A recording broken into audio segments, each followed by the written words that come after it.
Green sea turtles are an endangered species in need of our help. Over the last 50 years, their population has suffered a 90% decrease.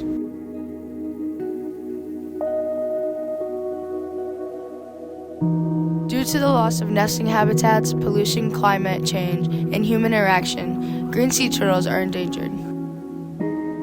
Endangered species, such a broad topic. Many people don't understand how serious this topic really is. Currently, there are more than 41,000 endangered species, and the green sea turtles are one of them. They've been on the Endangered Species Act since 1978, but what are leading these turtles to extinction? There are many contributing factors causing the decline in population. Some of these problems include climate change and a loss of nesting habitats.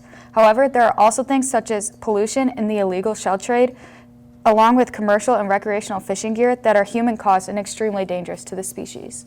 If these green sea turtles went extinct, it would have serious effects on the ecosystem.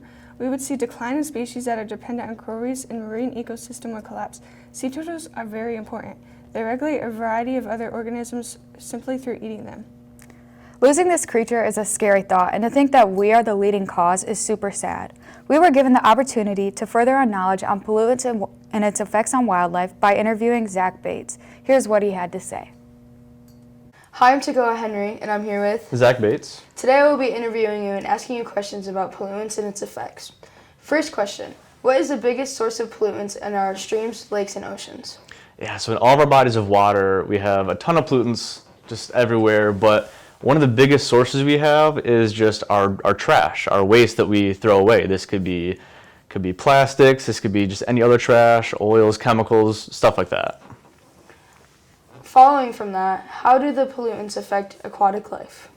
Yeah, so this has a really big impact on aquatic life. Think of all the fish, just everything that lives in rivers, lakes, oceans.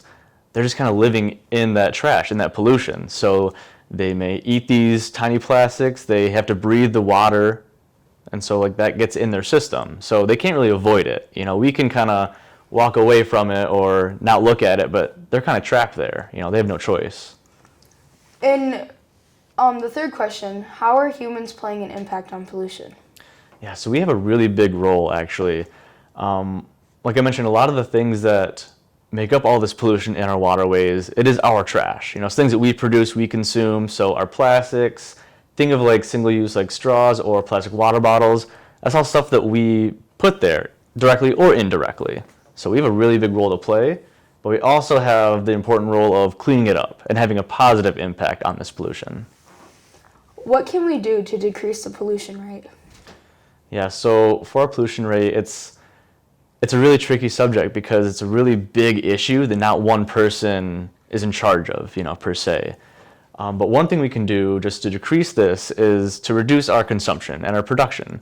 So if we, in our everyday lives, every single person just consumes less stuff, just has less stuff and throws away less stuff, that's less pollution that can get into our lakes, rivers, and oceans. And for the last question, how can we convince people to take this environmental issue more seriously? Yeah, this is a really, really important question that a lot of scientists are trying to figure out.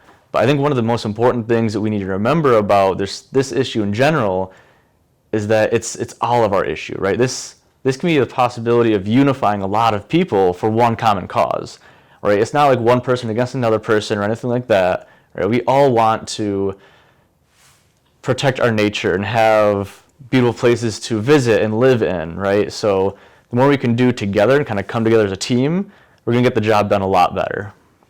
Thank you for your time. Yeah, thank you. Here are 5 things we can do to help save the turtles. Don't buy things made of turtle shells. Reduce marine debris. Carry reusable bags and water bottles. Participate in coastal cleanups. And reduce the use of plastic. Lastly, we need to spread awareness. Let's do our part to help save the turtles.